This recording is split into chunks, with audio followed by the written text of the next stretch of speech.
Hello, Paul. Thank you so much for joining us today on our podcast, the Speak Up podcast, where we're talking about mental health in construction. And thank you so much for giving us your time and your perspective today.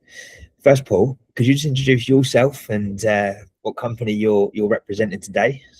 No bother, I'm Paul Donnelly, the construction manager with PJ Carey's. I'm based in Edinburgh Airport just now, just doing midfield stands project. Been with Carey's for 11 years and I've been in construction for around 30 years. Lovely. So most of your work in life, you've been in construction. Is that fair to say? I would say that, aye. Yes. And so where did that start? How did you get into construction? Well, it was one of the ones. I got my girlfriend at the time. Her mum was a cleaner. I was working with NTL installing cables and phones, and I hated working in people's houses, working with the public in their house. I didn't like it. So I chucked it, which is the first time I've ever chucked a job. And her mum said, look, we can get your job for 5 weeks, just pushing a brush. And so I took it, and there, all this years later, never looked back. So you started pushing the brush, is that how it was? I'm a glorified labourer. But Paul, you've done extremely well to work your way up and find the position that you're in. So obviously, you know, a lot of people sort of go into construction, and sometimes the nature of construction workers when you join at labour level, it's usually for some of the people who don't really confined to a classroom and go to college and university. Was you that sort of person where you didn't go to college, uni? Definitely. No. Yeah. I think I stayed on for about 6 months. So that was it. And then I was delivering ginger or juice to use. Yeah. Odd jobs selling hoovers, bits and pieces. I was a doorman. So done a bit of everything. Done a little bit, yeah. Construction suited me perfectly. Cracking, you get good crack with the guys. You learn different people, all different sorts of life backgrounds. So no days different. So I really enjoyed it. Good, yeah. And this is something else we want to highlight really on these podcasts is why people get into construction, why people stay in construction, because a lot of people, especially in this world that we live in today with social media and young people sort of coming out of education and going into the world of work, a lot of people are looking at like that 1% who are just sort of living this lavish lifestyle, which isn't really reality. And we want to really try and help paint a picture that, you know, construction is a great industry to join. And like you just said, it's the crack, it's the people, relatable. And what else about construction lights you up? Well, everything's different. See, like I've got 5 kids. Every time I've been way up to it, every time I drive somewhere, I bought that. So it's something that you've done that's there, you can actually see it. Yeah. And so if you take pride in your work, the good thing is too, like we touched on, I didn't go to school a lot, but in construction, that doesn't really matter. No, I wouldn't start right away and saying, by the way, kids, you don't need to go to college or whatever, jump into construction. You still need your education. But for people out there that isn't really academically good, you can still get a pathway of construction to make your way up. Now, most of Carey's directors started off as chain boys and have worked their way up to high levels. I'm a construction manager now. I started pushing a brush. No, with Carey's, with different companies, worked my way through. I've ended up, most of the jobs I stayed for about 2.5 years when the project was done, because you need to pay the bills. Now, when it comes to a job, years ago it used to be, is there another one after it? Do you wait? Yeah. And then you make it paid off. So once it was near the end of the job, if I wasn't sure, I moved on. Carey's is totally different. They look after the guys.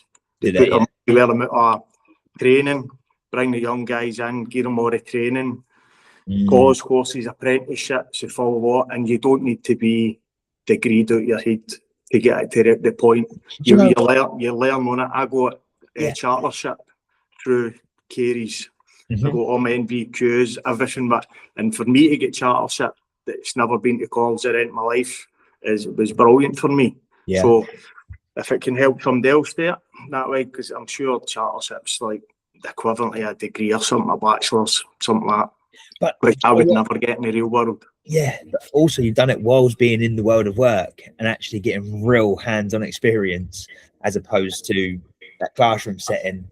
Yeah, you've got the degree, but now you need to go out and get the experience. When you're doing sort of the in-house training with the company, you're doing the job whilst doing the learning and evidenting it and getting a certificate at the end. I actually done a talk, Paul, when I was must be about 19, 20 at the London School of Economics. I sat there in front of a load of students saying that degrees are no longer worth it. And that's, 10, 11 years later, it's proven even more that actually, especially for the construction industry, a lot of people, when you leave college, when you don't go to college, you don't go to university, society deems you as dumb. But actually, just because you don't conform to a classroom and you don't feel, especially in my circumstance, I didn't feel that a lot of the topics that we was learning wasn't relevant, and so I didn't really go. And then when I left, it was like, oh my God, now what am I going to do with myself? And you sort of find yourself in this position, but it's actually how you apply yourself when you come out of school and come out of education and go into the world of work. So you started on a brush. Did you when you worked your way up, did you like take on board any skilled roles, or did you go straight into sort of like or did you build up into like a management role and then that was pushing a brush for that, going on to labouring, for that going on to concrete, done masonry concrete for that. I learned groundworks, learned a bit of everything. I've been lucky enough to go into it, picked up health and safety along the way. I'm no HSE or anything, but I've been through a few companies that didn't care about the guys who were just treated like rubbish, and I always said, like, if I ever manage to get to a position where I'm in charge of guys, I'll treat them the way you want to be treated. So that's a big one with Carey's. Carey's let you do that. So go and do all the training, do everything they can, and then look after the guys, because you'll know there's a shortage out there. Nobody wants to come into construction now. All the young ones want to sit in front of your computer, Instagram lifestyle, Insta ready. Yeah. And everybody's getting, you've probably got 0.1% of people make it, but they're posting everywhere. The kids are looking at it and think, that's what I want to do. It's not really sustainable. I mean, you want to try and get them into here and make it, look after them, train them up safely, give them all the qualifications that they can't get in school and put them on here. I mean, so that's why I'm in here doing this. Yeah, and it's important. It's so important. And like yourself, you've worked with companies who didn't treat their people right. They didn't really look after them. They just sort of treat them as a number. Then move into a company like Carey's. What is that difference like for your own sort of mental well-being? Oh, it's a big difference. So as even just, I remember when I first came into Carey's 11 years ago, and I was just walking down and I seen all the fencing, all the walkways, and it's all yellow. I don't know if you know much about Carey's. So Carey's livery is yellow and blue. Yeah. So they spend the money, all the pedestrian barriers here, they all need to be yellow. So like, see if you come and visit my site, you'll know exactly where to go. There'll be red gates, there'll be bollards, there'll be yellow fences, take you everywhere. So even at the amount of money they spend in just to get you to your workplace was the difference. But then I thought I was doing a good job, and then I got stopped and they said, what you doing? Your area is a mess. But I'm like, but you're getting the job done. No, do it right, stop, tidy up about you. So that was a big difference. It was no, but obviously we need to hit milestones. We need to get the job done, or we'll want another job. But they're like, no, you'll get it done a lot better, safer if you're tidy all around about you. So that was a big difference with me. It was not just push, hit this target. It was like, you need to hit your target. But if it goes by a couple of days, you're safe, nobody's getting injured, there we go. And then you soon get your speed up while you're getting the safe done all around about you. The thing is, when you're a bit more methodical and you do take a bit more time and a bit more pride, then you have less hiccups anyway, and you have less near misses, and so it all dominoes, right? When you do things properly. Getting a coffee there. No worries. Are you on site today? What? I'm on site? Yes, I'm on site. We're actually, it's a big milestone today. So we're in Edinburgh Airport and we're doing a big PQ concrete job, and we're pouring the last of the PQ 15,000 metres a day. So the boys are just finishing that. So it's a really big day. So wow, congrats. The boys have done really well. Yeah, amazing. And like you just said, sorry to sort of interrupt what we was talking about previously, but it's that taking pride as well. Like, it's tangible.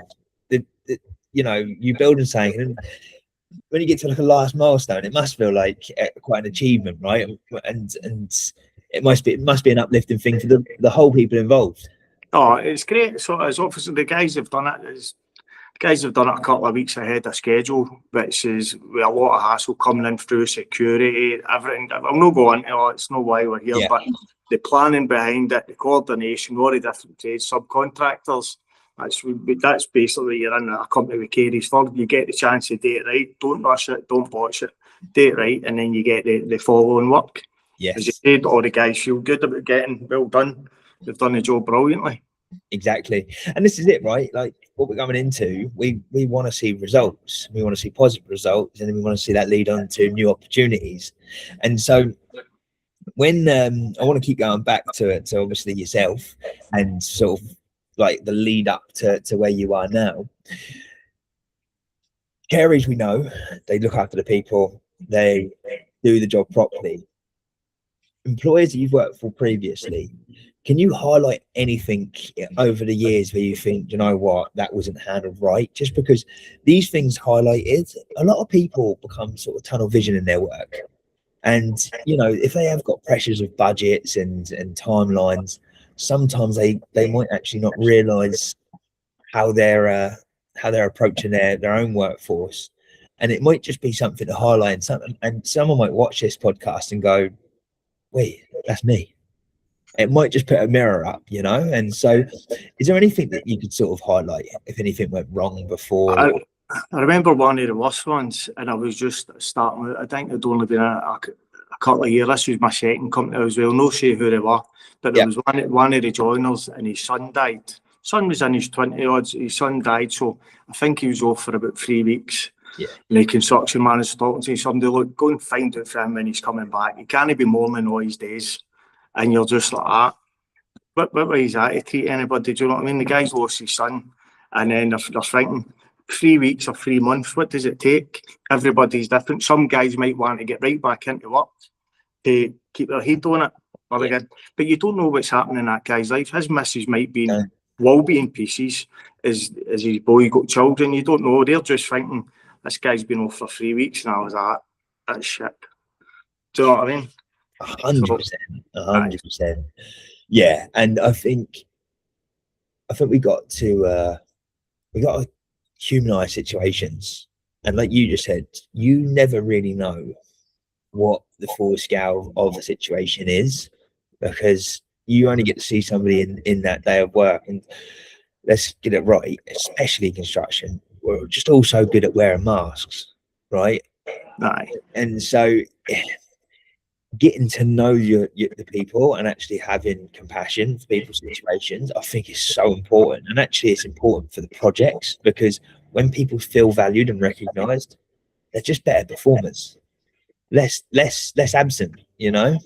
I think you need to know who the guys you're working with. I was doing a shed training yesterday, so sheds Carey's behavioural training at Safe Home every day. So I'm one of the guys that does the training. So I was at Trinity College yesterday, and one of the young guys were just talking about it, everything. And the last bit is mental health, and we go into a lot into mental health. And he just came out and he's like, well, I'm in Alcoholics Anonymous, Narcotics Anonymous. He's only in his 20s, but he felt that way to come out and tell you that. He's like, I'm happy enough to tell the people in here because of the company he's in. Do you know what I mean? Because he knows he's getting looked after. Yeah. And to be able to be confident, to be able to say it in the company that he works with, it does speak volumes to the company and the people in it from having an understanding, because some people would be fearful to say that, because all of a sudden it could be seen as a bit of a weakness, that there's addiction lying there, and they've not got full control over that just yet. And so it is, I think we need to, as employers, as people, to be able to allow people to get things off their chest and to be able to open up where they're at without having that judgment. And rather than, you know, put their job on the line, actually, no, just give them support and space, and they will come back and they'll be better, just a better colleague and a better performer. if somebody's brave enough to come out and tell you, by the way, I've got problems, it was one of the ones we told them, because we put them in contact with Alcoholics Anonymous and the Lighthouse Club, Mind, all different ones. Amazing. And they said, aye, but you'll just get paid off. I said, no, you won't get paid off. I said, if you're coming and telling us you've got a problem, we will go and help you as much as we can. Now, if you come in steaming drunk and a Monday morning you're lying in the canteen steaming drunk, you might get into trouble then. But if you're coming and telling us, but even then, they wouldn't get right in trouble. You then sit them down. Like years ago, they'd boot the door. It's a conveyor belt. These days, we need to have a word with you. What is it? Find out what's behind it. Was the guy out in a bender just because he's out with his mates? Then you're in trouble. Is the guy got problems in house with his missus, with his kids, financial? Is it all coming on top of him? Then you need to help him. And then to that, so that's a big difference with a company like Carey's. I think I touched on it before. I got asked about 7 years ago to be a mental health first aider, and I was more than happy to do it. So I've had a few guys my pals commit suicide. One just committed suicide last year. Dave, he was in his 50s. So all kinds of, you wonder how they'd done on. And then, as I said, I touched on you before, I was working away just a couple of years ago down at Sellafield. My wife gave me a phone call for out my wee daughter had been self-harming. Only 14, lovely wee lassie. And then went down, we thought it was all right. A couple of days later, the wife phoned me up. She said, Paul, you need to come home now. So she was up cleaning all the carpets and whatever else was for a suicide book. And I don't mind talking about it if it helps people. I was talking about it yesterday to the guys in the shed training. It's devastating because you're there, you're the parent, you look after the kids, you think you know everything that's going on in their life, you don't know. My daughter's a brilliant artist. So she did this book and she drew herself in corners with like black rooms with just red hanging down on her, and then we found out she was looking at suicide websites, how to hurt yourself websites. Then she was even, because she didn't like herself that much, she was getting bullied when she was younger, which we didn't know about. And then they're not allowed on social media because we all know how bad that can be. So she was getting her phone at night, going up, logging into it, and then logging out of it so we couldn't see it. But then she was going into, she didn't know if she wanted to be a lassie, didn't know if she wanted to be a boy, didn't know if she was straight, gay, anything at all. She just didn't want to be herself. So she was reaching out everywhere. So it was devastating. And then you don't know what to do. But as I said, I spent the last 7 years, the hardest thing is when somebody comes to you as a mental health first aider, telling you something's wrong and you try and get them right. Look, I've got a signpost for you. Phone the Lighthouse Club. They'll give you the right person to go to and they will hopefully help you. I was like, do you know what? I'd be as well listening to me. And so I phoned them up.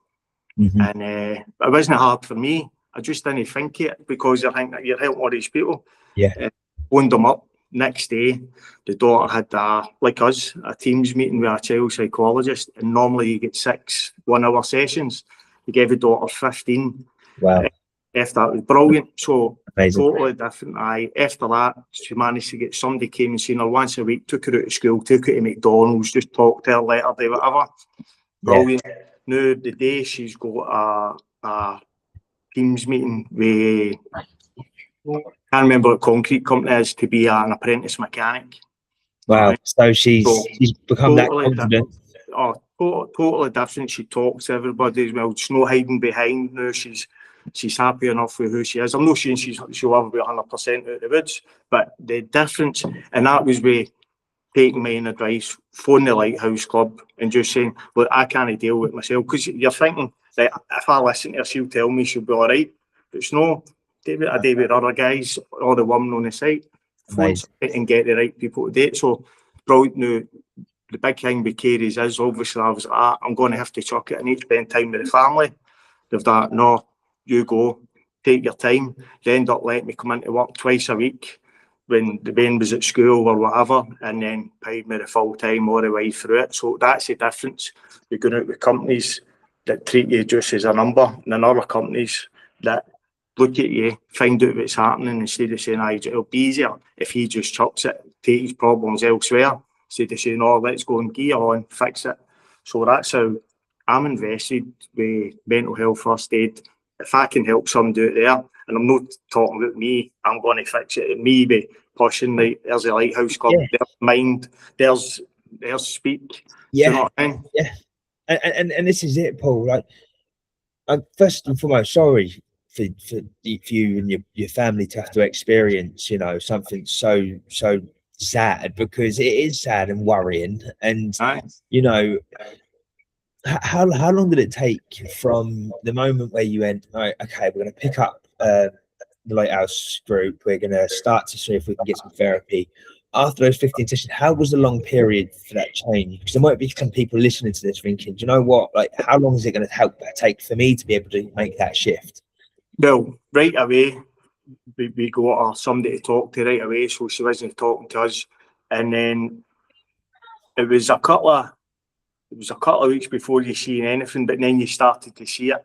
Yeah. And so she was good for the first. Then when she got to the 15, the child psychologist was like, look, I think we've got as far as we can go with the teams.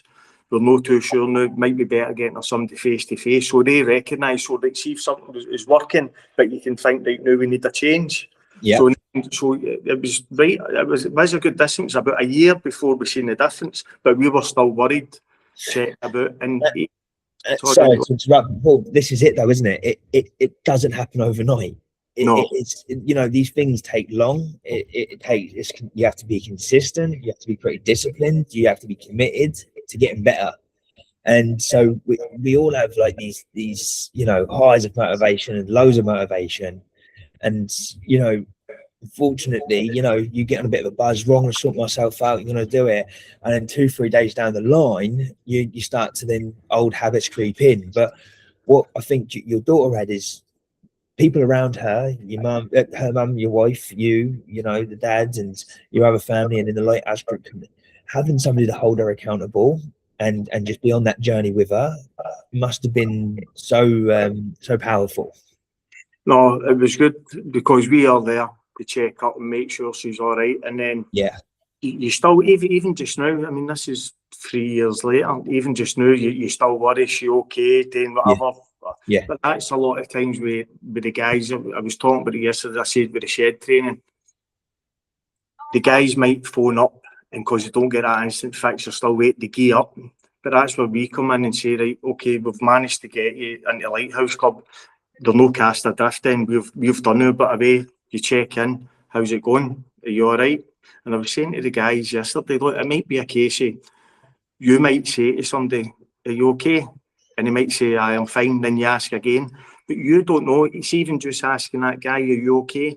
This guy might be getting it in the neck. The problems in the house. He thinks the kids are against him, families against him. Then somebody just saying, some stranger just saying, or what might saying, are you okay? That can change it. Somebody actually cares, you know what I mean? Even though they probably know in his case, but when you're in that position, you're thinking the full world hates me. But somebody's taking their time out to say, are you okay? It can make a difference. It can make a huge difference. It can make all the difference. It really can. And that just takes me to what we believe in so much, which is togetherness. Because what I feel like over the years, society's had a bit of a breakdown, a bit of a loss of connection, disconnection, if you like. And it's connecting again. It's showing each other that we're all, you know, you're there for each other, and it's asking those questions. And I think we're all a little bit on autopilot when you go, all right, Paul, how's things? You good? Yeah, fine. But then if I ask you again, now go on, Paul, tell me what's going on. You sure you're all right? You good? And then all of a sudden, I might just bring out that conversation and maybe get that person to open up. And you know, and that goes for anybody, not just if someone's looking like they're down there on a tough time. Like, because we're so good at wearing the mask, especially as men, you know. See my pal Mason who passed, he was smiling, cracking jokes all the time. You wouldn't have thought it, right? So we just got to be with everybody, every person around us. We just got to treat the same, I think. I think what we need to do too is, a lot of times, I was reading it, there was a guy saying it the other day, it's when you're actually asking somebody, are you okay? But when you open up, some people then go, oh, that can be worse. So if you're asking somebody, are you okay, and they open up to you, we need to make sure, like, I need to chase this up, follow up to make sure, is there somebody, even if you're no mental health first aider, can you pass them on to mental health first aider? Because this guy was saying that everybody's always saying, "Are you okay? You okay?" And then when he said no, and he kind of had a nervous breakdown, and everybody just disappeared. Everybody said, "Are you okay?" But as soon as they find out he's not okay, it was kind of like, whoa. And now everybody's got their own problems in life, and they can't take it on. But you can just say, right, I've got too much on, but this guy's a mental health first aider, or they can help you. They've got the same problems. And I think what you just touched on there is actually highlighted something very important, is that we ain't taught any of this. We don't really know, yes, we're social beings and we relationships are important, but when it comes to something like asking the right questions and trying to identify, well, if you don't know what you know, right? And so if you're not told these things, you're not educated. So this is part of what the industry needs, I suppose, is a bit more awareness. I know there's a lot of awareness around mental health. Yeah, speak up. It's all you hear is speak up. But listen, us men, look, we speak, but we understand that we ain't all going to speak up. It's horses for courses. Some people just need that bit of banter. Some people need a plan. Some people need a new routine. Someone needs just a conversation. But there's so many layers to this mental health. I think is probably what's got us here in the first place, because it's so hard to put your finger on one thing. It's like, we'll just bury our head in the sand instead, and just we'll do everything else great. Health and safety is through the roof, but see this well-being thing, because we can't really put our finger on it, we're just going to leave it over there. Aye. And it's that now has to change, and we have to innovate in different ways. And for me, I feel that crisis is when you get to crisis point and then you start to get help, we're still seeing people going on to take their own lives. So I think we really need to pull it back, and this is where Speak sits. And like the intersection for us is we get to people before the pressure builds, or at least while the pressure's building, because we've all got pressure, we've all got responsibility. It's hard out there right now. I don't care what industry you're in, it's hard out there for everybody. Definitely. Chuck you in the trenches on a wet, rainy day, it gets even harder, right? And so it really is. It's up to us. It is up to us. And so if we look at this as holistic, is what we want to do, and preventative, we want to be signposting to the great charities like Lighthouse Group. And there's so many more out there. Silent Voices, another one. And we want to be, signposting to these guys. And so, yeah, I think togetherness is the main thing here. And so I like to collaborate, and that's why I named some charities here, because we want to collaborate with people. I think that if we're all looking for the same desired outcome, which is reduce suicide, we're stronger in numbers. And if we can use each other's communities and strengths against weaknesses, I feel that we can make real change and start to bring these numbers down. As many as we can get together, if different views, different points of views, it doesn't matter if you're with one company or another company. If you can bring it all together, you're going to learn something new. You're 100%. Going to maybe attract somebody that you'll miss, but somebody else has got an idea that might bring them in and help them. Yeah, exactly. So, I'm all for getting everywhere. We've got, because we had the MHFA committee and we had the wellbeing committee. Now we've brought them in together, so it's really good. We've got our diversity inclusion council within Carey's. We've got the people's pot that helps the guys in the work if they're going through a bad time. There's money put by for them. So Carey's is brilliant for all that. But again, we bring in different people to do talks and whatever else. So it's anything to help the guys. As I said, if you can get a company that is willing to put their money where their mouth is and help all the guys, it's really worth staying with. I think it needs more publicity, that, because it because you're in the company, you're working for them, you've received benefits from them, you've received support from them, you've watched them support others. You understand that Carey's do it right and they do it good. If other companies saw how Carey's was doing it and the size that Carey's are and how successful they are as a business, it actually goes to show this works not just for this is a nice thing to do. No, actually, if we do this right and we treat the people right, actually the bottom line is going to, be successful. And so conversations like this might just like see other founders and other CEOs and managing directors think, oh, do you know what? Maybe they're missing a trick here. And we focus on our margins as opposed to the people who are helping the margins. And so this is it. I just think hopefully this conversation might just hold a mirror up to some people who might not be treating company culture as a high priority. I think it has to change too now. As I said before, there's no lot of people coming into construction. There's thousands of empty jobs. So when you do get the guys coming into the company, you want to make it as good as you can for them. Yeah. No a holiday camp. Yeah. We've got time scales we need to hit. We've got jobs we need to do. We've got quality we need to keep up. But if we're treating the guys right and help them every way we can, they're going to stay with us. So that they know the safety and all the help they can get within Carey's. Why would they want to go anywhere else? Do you know what I mean? Exactly. And this is it. And so now we've obviously talked about some experiences you've had personally and career-wise. We've talked about Carey's, which I'm really glad we've got to highlight the company, because more company need to hopefully be inspired with that sort of angle. Now, as a site manager in your role, project manager, sorry. Not construction manager. Construction manager, sorry. In your role, on a day-to-day, what are the pressures that you run into, whether it's systems, people, project? Well, on this job, it's coordination. Obviously, we're in a live airport. We've got planes flying all around about us. We need to get our materials through the gate. We need to get the guys through the gate. You need to get the guys' passes. So there's all different types of pressure. But it's not a one-man job.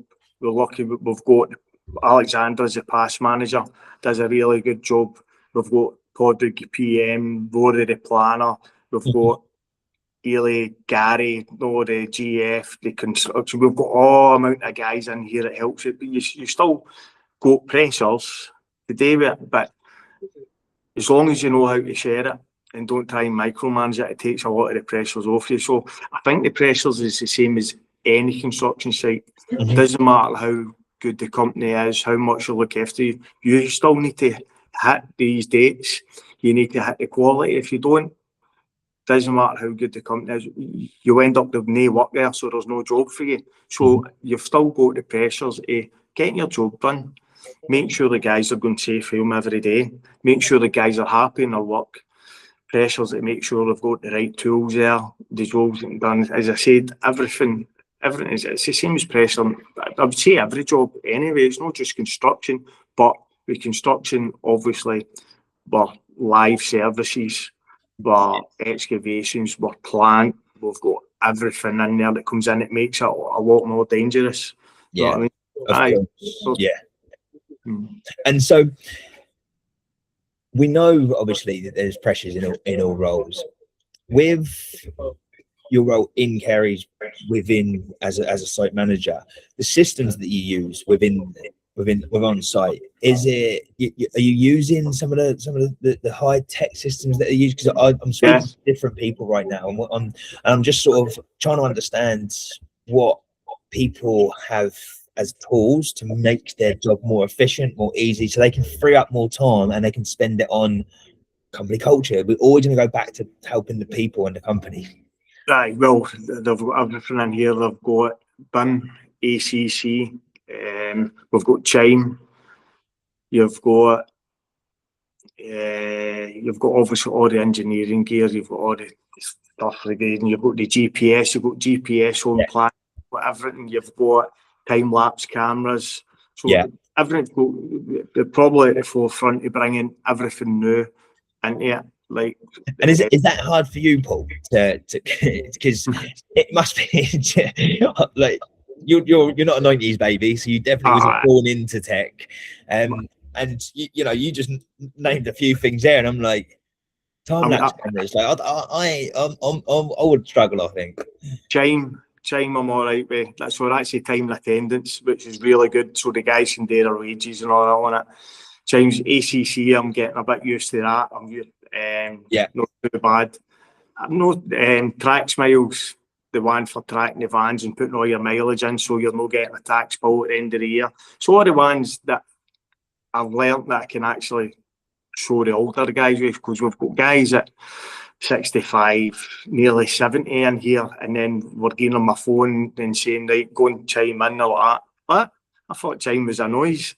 Do you know what I mean? So, so the ones like that, I try and learn that so you can help them, or the younger guys that can do it. But my missus heard me on the phone the other day and I was talking about chime or something else, and then I was organising stuff, and she's like, who is that? I says, what are you talking about? She says, you can't even find the salt in here.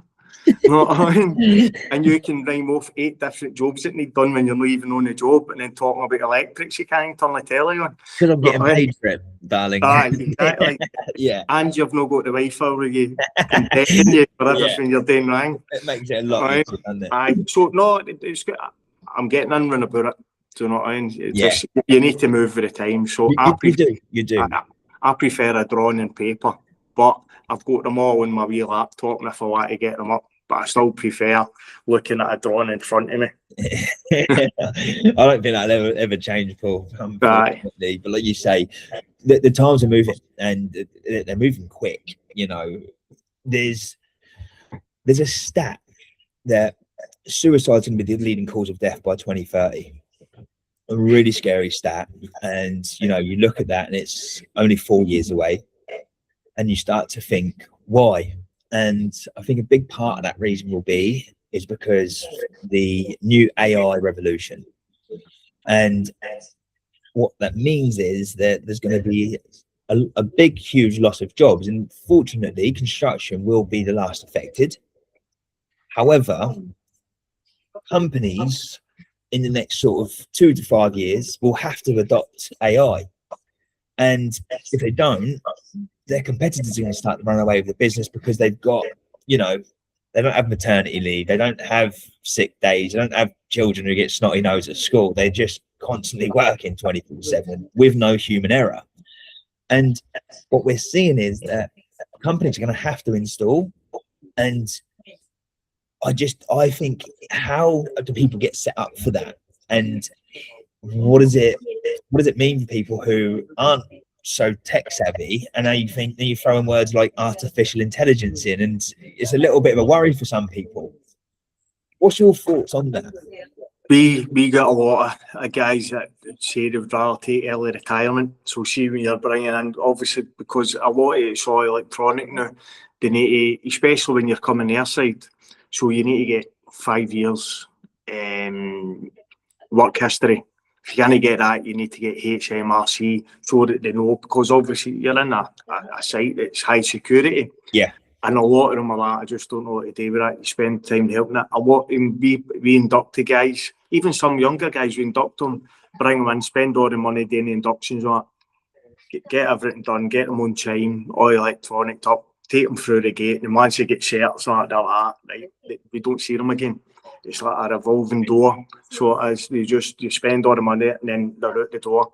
So I think there's a lot of pressures with older ones in the construction industry. No one to get into that. They're thinking, I'm near the end of my career, why do I need to learn all that? And then they get worried with that. So we've got a lot of guys that are dyslexic. They can write their name, but apart from that, obviously that's, you'll read out like the RAMs, you'll read them out for them so that they understand it. But stuff like that, they really struggle with. Yeah. Because you could be a great site manager, like a really great site manager, learn everybody's name off by heart, know everything about what's going on the site. But if you can't do the tech, it's like, I didn't get in this to work with tech. I've got in it to work with people and manage projects, but then all of a sudden it's actually part of the job now, isn't it? I think there's going to come a clash at some point, probably in the very near future, where we've got all guys like myself. You've got young guys coming through. The young guys that have been to college learning everything will know all the AI, they'll know the chime, they'll know the BIM, they'll know everything, but they'll have no site experience. No, that's the issue. All the guys that with the site experience are leaving early because they don't want caught up in all the experience that the young ones have got. Yeah, and that could be a huge issue to come. And like you said, it's one that's approaching us very fast. we've what I've identified in the charity space is that, unfortunately, when you are reliant on just solely the charity, you become almost fearful for your position, so you're protecting it constantly. And what I mean by that is, if you get funding and all of a sudden you have to split that funding to put food on your table, you're a little bit less likely to collaborate with other charities and other movements, because it might mean that funding could be lost or there's a chance of it. And so what we've come into the space of recognized, actually, okay, we've got a solution for the ground. We want to collaborate and we don't want to be subjected to just having to rely on funding. So I'm an entrepreneur at heart, Paul. So I've sort of brought a new business model into what we're doing. And it's us having, I've got partners basically, and a CPD, one of the first AI trainers in the UK. And we want to bring in, rather than people getting replaced their jobs, just get somebody to really, simplify what AI is and how to use it. And with the smart little prompts that you can copy and paste, and it actually makes it quite easier for people like yourself, or even older people who might just be like completely away from it, because actually AI can simplify everything, because that actually does the thinking, but you just got to understand how to use the AI, and actually it can become easier and better and more efficient as well. So maybe that's conversations that we can have again down the line. But I think what we've captured today is I think has been so valuable. And you said that you would done podcasts before. I think you're lying, Paul, because you've been a natural. All right. No, honestly, it's been amazing chatting to you. It really has. Paul, do you know anyone else within your company, sort of upstream, that would be interested in, you think would like to represent their company as well? Because I think what you said about Carey's, I think this is really important to get this messaging out, because it's something that might inspire other companies in the industry to work the same way. I could ask a question. Obviously, I'm going to be at the next mental health and wellbeing committee meeting soon, and that. So I can ask you a question. I don't see any reason how anybody wouldn't want to come on. If it's all help mental health, I don't see how not at all, Alfie. Amazing. And Paul, what we do with this, we've got a bit of long form content now, but we can split this up into short form content that will give you about a month or two's worth of content. And I think that is what's going to help us get the awareness out for companies to do better and do more. So this has been hugely valuable. I do appreciate your time, and thank you for opening up about obviously your experience with your daughter and obviously your own career.